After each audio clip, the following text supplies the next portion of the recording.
far as the government is concerned, in terms of how do we help needy Singaporeans, we have to do it at two levels. First is at the national level, and second at the local level. So at the national level, we have to look at what is the cause of the issue. Is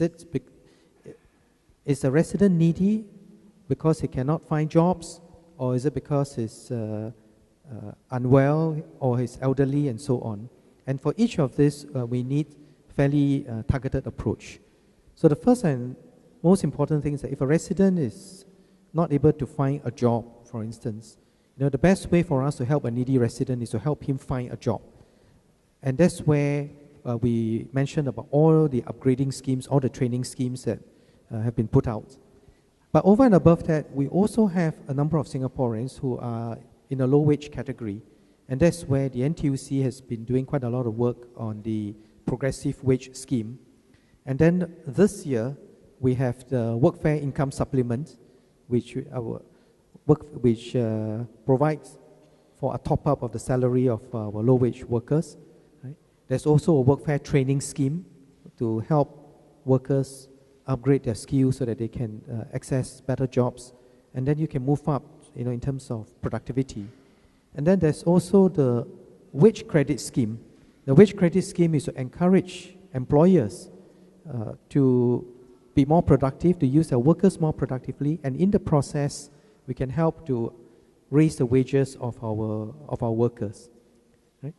So this is one very major category, which is help everyone find a good job if they can, if they want to work, right? If they're able to work. Then the second big area is about healthcare, because needy residents also need good healthcare, and there's a number of schemes which are used to subsidize needy residents. There is, under the 3M framework, we have MediSave, MediShield, and MediFund. And Finance Ministry this year, for instance, has been topping up the MediFund of elderly residents so that they can buy MediShield and use it for various purposes. There is also the new Community Health Assist Scheme, or sometimes it's called CHARS, but nobody remembers CHARS. It's such a long word. So I always tell residents, Blue Card. With the Blue Card, you get a subsidy when you see the GP, right?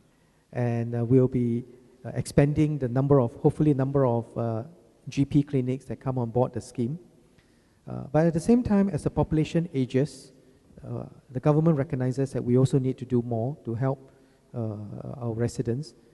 And Minister Gan Kim Yong, our health minister, has said that, as the healthcare cost goes up, the government will have to foot a bigger proportion of this so that the out-of-pocket expenses can be more manageable. The last area is about cost of living issues, helping needy residents with cost of living issues.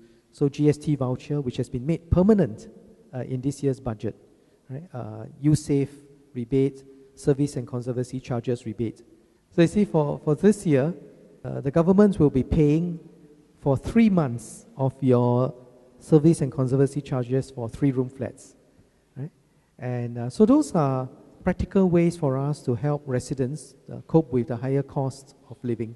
We may have all these schemes, and my own experience as an MP is that very often the residents who need it most are the ones who may not read about it, and that's where the community plays a very important role. Grassroots leaders, volunteers, and so on can help to disseminate this scheme so that everyone can make use of these schemes. Right? And then the last area, of course, since I'm Education Minister, I must talk about this, is that I think it is very important if we have needy residents that we also help their children, that the next generation can do better. And that's where education is critical. So as many of you know, that we are going to improve the quality of preschool, and we have also, Mr. Lee Kuan Yew has also set up a Lee Kuan Yew Fund for bilingualism, because the learning of languages is best done when they are young. The younger they learn, the better it is. So if you improve, the quality of preschool. It will help every child learn better. And at this year's budget, I announced a number of measures to make sure that everyone, can learn better from primary one all the way to secondary school. And in that way, we have 10 solid years of good basic education, and that will allow them to continue to make progress later on in life. So those are all practical ways of helping everyone, but of course it requires every one of us to put in some efforts.